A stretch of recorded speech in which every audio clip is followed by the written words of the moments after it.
You probably can't read that. It just sets out what the right to time off is. What I would say, though, the legislation sets out the right to time off.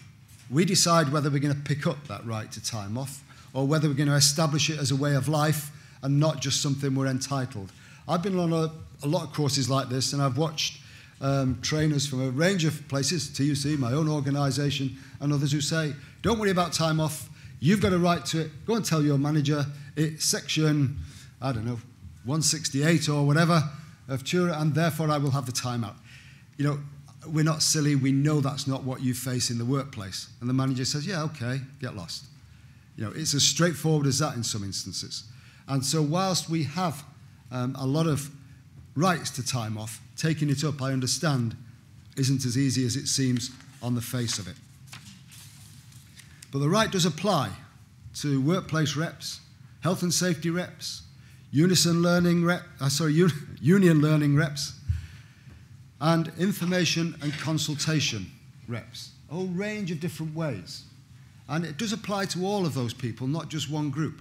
And all of these different reps are in our armoury as we go forward over the coming years. And we should think about using them all. Those of us who are longer in the tooth know that one of the big areas we hung on during Thatcher in the workplace was around health and safety reps, where actually there were very clear defined duties that reps could carry out in that area. So all of these groups will be important. You know, we've probably got some learning reps, not as many as I know Union Learn would like us and others would like us to have, but where we have them, if there are going to be redundancies, what better time is there to go to management and say, we want to talk about retraining, we want to talk about new careers, and so on. So all these people have got the role to play, and I hope we've got a combination of them in the room. So don't anybody believe that there's no place for you in this strategy of relevance in the workplace. All of these groups offer us the opportunity of making us relevant and engaging our members in discussion.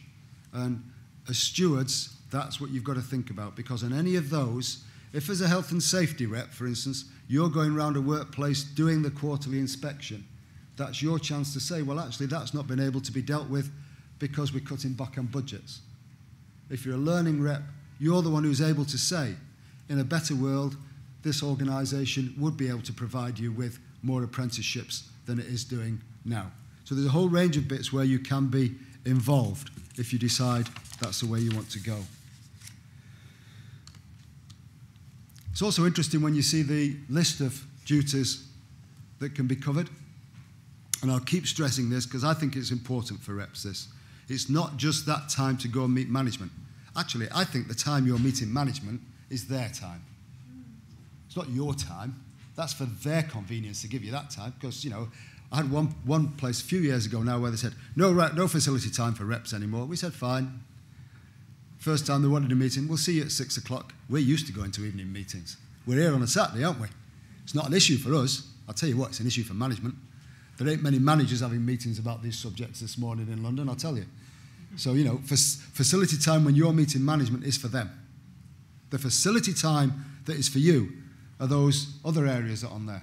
It's about preparation for meetings. How many of you really feel you're prepared when you go in for a meeting with management compared to the battalions of people they've had advising them on their side before they go in doing all their notes from them? I've not met many stewards who do. How many times do you feel when you've had that meeting, you've got time to go around the workplaces and then talk to the members who you've been representing? Not many people feel that they get that time. So it's not just about management, it's about the time to prepare, so we have good, effective negotiations that members recognise, and it's about the time to go around and talk to members. What I will say on this, by the way, where we are now, it's not possible for us to stay where we are. We cannot just say, well, we've got facility arrangements that we get by on. If you think you can hold that, I promise you, honestly, and I'm only doing it by sort of past experience, you will not hold it. In fact, in 5 years, you will not have it. The only way that we can protect facility time is to go forward and try and establish we're getting what we are entitled to. And that's a lot more than I think that most stewards are getting at the moment. So it's not an option to say we're going to just hang on to what we've got. We've got to advance it if we're going to establish that relevance. think the final one in terms of the legal side of it, I skipped those because I'm conscious of the clock. The members, there's not just a right for officers to have facility time. There is a right in the legislation for members to have facility time to participate in the union. And while most of that is on a basis of no pay, it starts with a foot in the door. I think the other one as well is if we talk about things being reasonable, the legislation does see it as reasonable that members of unions have time to talk about the negotiations that have been happening on your behalf. And I think management need pressing a lot harder in terms of your ability to meet people about their issues in the workplace where all these changes are taking place, because that also gives us the chance of getting across the political message. Now, all I've just said is obvious, isn't it? You all know that. We all know it. Just how do we get it? What's very interesting is when I have discussions with our reps in unison, I think nearly always the main issue for reps and stewards is the facility time.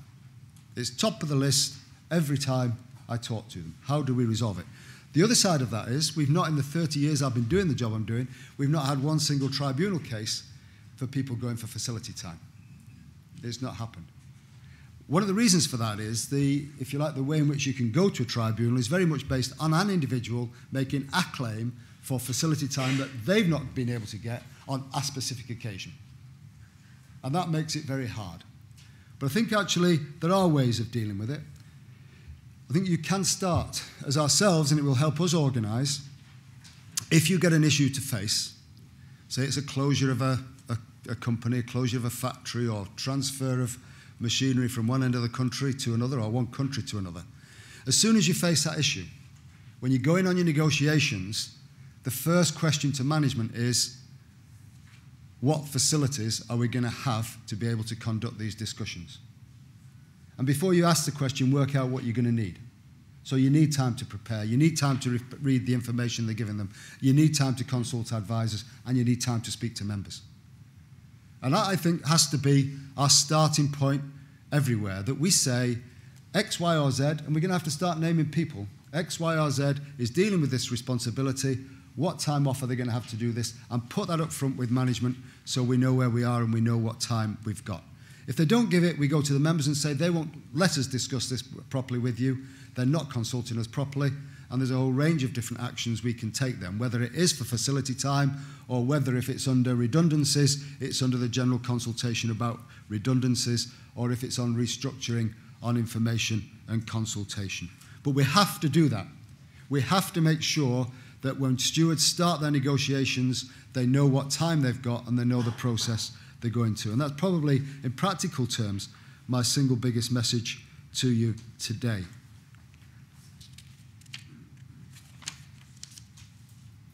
I think at the end, and I'll start to sum up very quickly now, Martin, I said earlier on, members aren't stupid. Members know the limitations of what you're going to achieve. I represent people in local government, health service, education, a whole range of people. Those people know that the services they work in are not going to be the same in 18 months that they are now, that the numbers of jobs are not going to be the same. They are not expecting Unison or the NUT or Unite or anybody else to deliver that. What they are expecting is that we're there with them and we're there trying to not just minimise but actually help them as individuals through that process. And I say that because people know that, they see cuts happening, they see unions there, but people at the moment are joining us in their tens of thousands.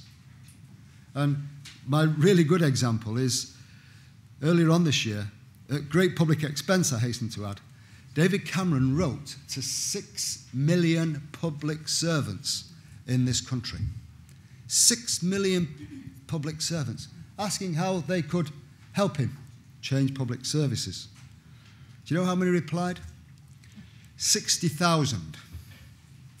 Over a year, the same year, 150,000 people joined Unison, new members. And we didn't really go out and ask hardly any of those, to be honest. We do a lot of recruitment, but most of those people came in and joined us. He sent out 6 million letters for help. 60,000 people replied. We got 150,000 people who said, actually, with what's going on in the public services, we don't want to reply to David Cameron, we want to join Unison. So we know to begin with, a lot of people are on our side. Our job now, and by ours, I mean all of us, and I mean particularly those thousands of people like yourselves who are in workplaces, and workplaces public and private, are to make sure that those people who are choosing us in the workplace on a daily basis, as opposed to the government, feel that we're with them. And if you're going to do that, you do have to get your issues of facility time sorted out. If there are Unison members there in regions, I can tell you for free, it is our first priority with stewards to talk with you to management how we sort that. And my guess is it's pretty much the same in other unions as well. So thanks everywhere. Sorry, Martin.